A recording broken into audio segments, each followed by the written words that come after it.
अमेरिकी राष्ट्रीय सुरक्षा सलाहकार जैक सुलिवन का बड़ा बयान सामने आया है। किसी भी रूसी परमाणु हमले के लिए पूरी तरह से गंभीर हैं, यह सुलिवन का कहना है। रूसी परमाणु हमले से निपटने में पूरी तरह से सक्षम। रूस किसी भी परमाणु हमले करने की भूल नहीं कर सकता है। यह लगातार चेतावनी अमेरिका की तरफ से रूस को भी परिणाम भुगतने की चेतावनी दी जा रही है। सुमित जी, ये सारा कुछ तो हम देख रहे हैं, लेकिन क्या अमेरिका अभी भी गेम की सिचुएशन में है? क्योंकि डे वन से हम ये जरूर देख रहे हैं बाइडेन के एंट्री के बाद से कि हथियारों की सप्लाई, हथियारों को बेचना और नेटो देशों को थोड़ा इनसिक्योर फील कराना और अपने आप को उनका रक्षक बताना, इसमें अमेरिका कामयाब रहा है। क्या अभी भी उसी नीति पे वो चल रहा है? दो बातें। पहली बात ये कि अगस्त के अंतिम हफ्ते तक स्थिति ये थी कि यूक्रेन पीछे था युद्ध में, रूस की स्थिति बड़ी मजबूत थी। अब जब यूक्रेन की स्थिति मजबूत है, इन्हें देखिए, घर से ही सोप मैन्युफैक्चरिंग करते हैं और महीने का 1 लाख कमाती हैं। आप भी सोप मैन्युफैक्चरिंग करना चाहते हो? इनसे सीखना है तो फ्रीडम ऐप को अभी डाउनलोड कीजिए। तो कहीं ना कहीं जो एक अविश्वसनीयता की स्थिति चल रही थी अमेरिका के विरुद्ध में, वो विश्वव्यापी परिस्थिति में बदलाव आया है।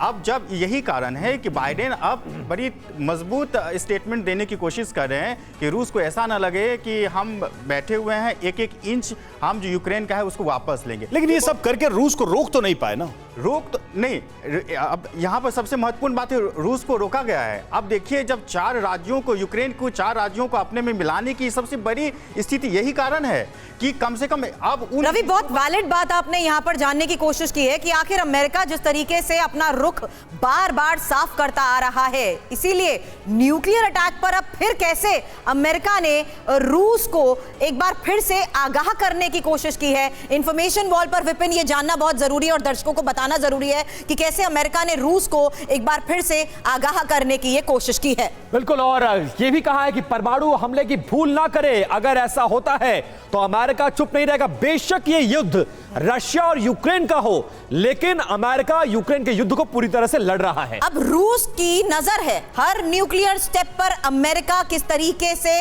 कदम उठाता है, क्योंकि रूसी न्यूक्लियर अटैक पर पूरी तरीके से जैक सुलिवन की तरफ से यह बताया जा रहा है कि वो गंभीर हो चुके हैं और उनका यह थ्रेट ब्लफ नहीं हो सकता। बिल्कुल, और रूसी परमाणु हमले का सामना कर सकते हैं, जैक सुलिवन ने यह आशंका जताई है। लेकिन नाटो की भूमिका बहुत अहम होने वाली है और मॉस्को का दुस्साहस उसे अंधेरी सड़क के नीचे पहुंचा देगा, सुलिवन ने ये कहा है।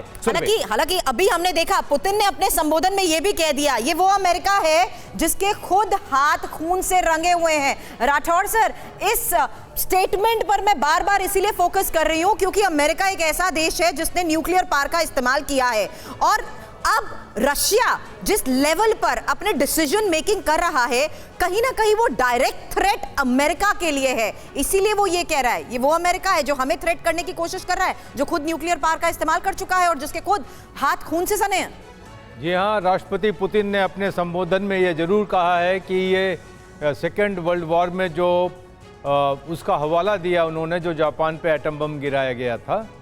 लेकिन यहाँ पर जो यूक्रेन वॉर के अंदर इस थ्रेट का मतलब है, वो मतलब ये है कि अभी हमने एनेक्स कर लिया है और इसके अंदर कोई आक्रामक रुख आप दिखाएंगे जहाँ हमारी संप्रभुता को खतरा नज़र आएगा, हम न्यूक्लियर ऑप्शन को भी इस्तेमाल कर सकते हैं। उन्होंने ये बात कही। ये धमकी तो दे दी गई है सर, लेकिन नाटो की भूमिका बहुत ज्यादा महत्वपूर्ण हो जाती है। वो नाटो जिसकी सदस्यता पर यह पूरा युद्ध हुआ है और अब उसकी सदस्यता लेने के लिए एक कदम आगे बढ़ता हुआ आया है यूक्रेन। लेकिन सवाल ये कि अब नाटो क्या करेगा? क्या मेंबरशिप यूक्रेन को मिलेगी?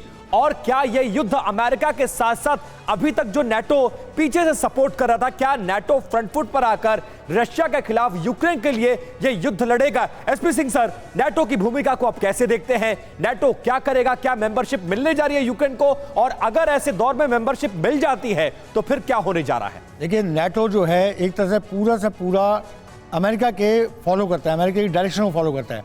मैं आपको एक स्टेटमेंट से कनेक्ट करना चाहता हूँ जो अभी जो बाइडेन ने दी है। उन्होंने ये कहा है कि हम नाटो के हर एक इंच की रक्षा करेंगे। ये बड़ा समझने वाली स्टेटमेंट है।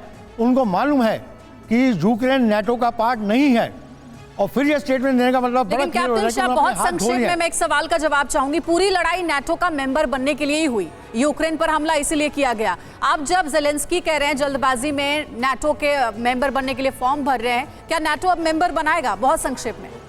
नहीं, नाटो ये बड़ा बहुत मेजर गेम है। ठीक है। इसमें यूएसए नहीं चाहेगा कभी भी। ठीक है, यानी कि अमेरिका और नाटो का विजन क्लियर है कि वो नाटो का मेंबर नहीं बनाएगा यूक्रेन को। शुरुआती लड़ाई मुख्य वजह यही रही, नाटो का मेंबर बना, जिसकी वजह से पुतिन ने हमला बोला यूक्रेन के ऊपर। इन्हें देखिए, घर से ही सोप मैन्युफैक्चरिंग करते हैं और महीने का 1 लाख कमाती हैं। आप भी सोप मैन्युफैक्चरिंग करना चाहते हो? इनसे सीखना है तो फ्रीडम ऐप को अभी डाउनलोड कीजिए।